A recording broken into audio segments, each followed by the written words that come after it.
Hello, welcome back. As you can see, the locomotive is finished. It's been quite a task to get it done. All we've got left to do on this really is the tender, but I'll get to that later. This, as I say, is completely finished. On the front here, we've got, I think I've shown you this on the last video, but I've wired the lights in here and here and here. There's a couple of very fragile bits that have got to be repaired before the final reveal. When I was a truck driver, we used to call these pogo sticks. I don't know how well you can see them there. There you go, you can see it there. Pogo sticks to mark the corners of your vehicle, and the one on this side has snapped clean off, so that's got to be repaired. And there's a couple of scratches on the paintwork, which is pretty much inevitable when you finishing it off. There's loads of bits to be stuck on, moved around, and a lot of handling, so it's not that unusual. It's a couple of breakages, couple of scratches.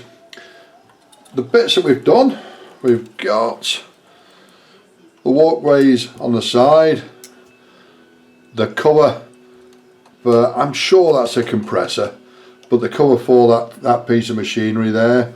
All the pipe works in, all the sand pipes, and they all go down to the wheels, as I've shown you in the last video.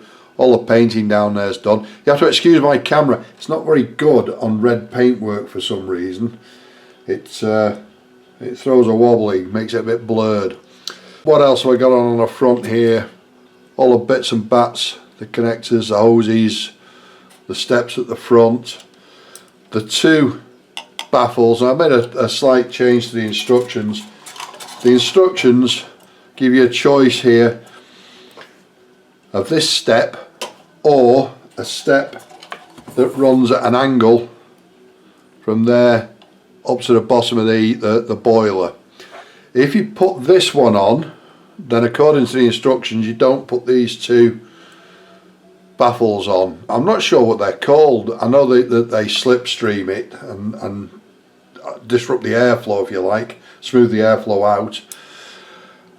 But those two that go there, I just couldn't get them.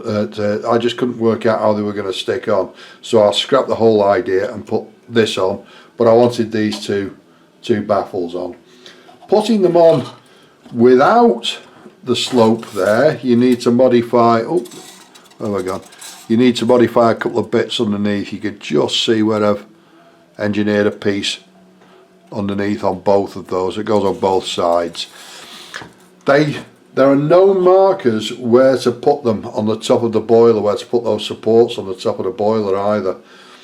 And to get the two plates level, you have to engineer it so that these don't quite come in straight. Bit of a strange one that, don't know why they've done it. The cover for the funnel here, according to the instructions, it glues on and comes out straight like this. And I looked at that and I thought that's going to last 2 minutes.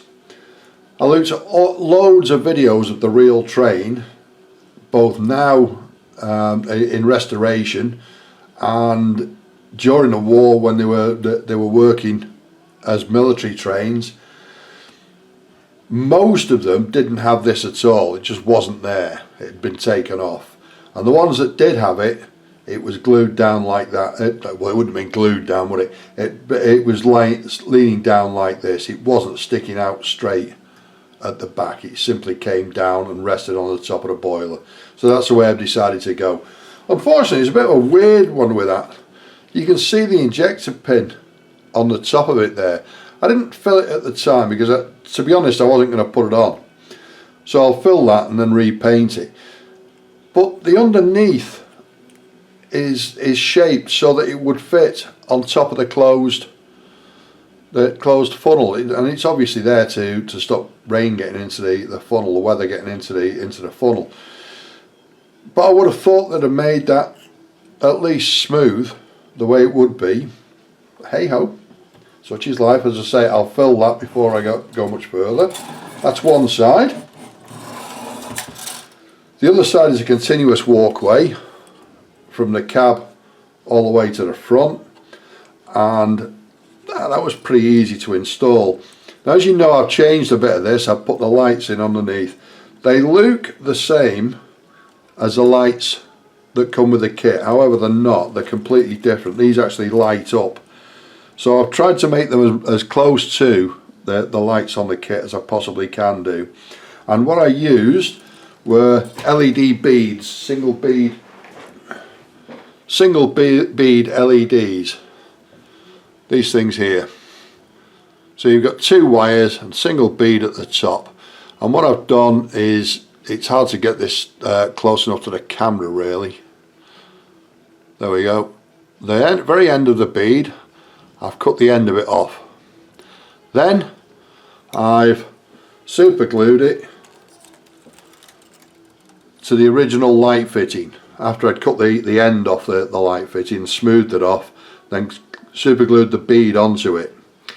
Then I put clear Gorilla Glue over the top of it so that it forms, as you can see, a lens shape, and it looks like the original one, and then painted it with some clear amber paint, and works alright with me, for me. That's the wiring for those lights. If you're interested, you can see the wiring running underneath there, and then it disappears around the back of the cab. It's all been painted in, so it's difficult to see, but you can see it running underneath there, and you can see all the wires running underneath there, a bit clearer. But when the train is stood up as such, you wouldn't see them at all. And that's the idea, isn't it? Nobody's going to pick a 100-ton train up and have a look underneath it. That's about it. As I say, another little bit, these two little windows at the side here, you can just about see them. They're put in. I put those in last because, being a clumsy bugger, I'd have knocked them off if I'd have put them in when the instructions said to. All the cabling, all the wiring comes out the back here. As you can see, there's quite a lot of it, and when I get to building the tender, you'll see where all that goes and hooks up, because the wiring, the batteries and all the electronics for it will be hidden inside the tender. That's about it. There's not a lot more with that. It's finished basically, and I think it's really quite a nice thing. It's very striking with the red and black. I should have put it on its turntable, but I forgot. Turn it round by hand. How's about that? There you go. Thanks for watching. Any questions, any comments, please leave them in the box below, and I'll see you next time. Ta-ra!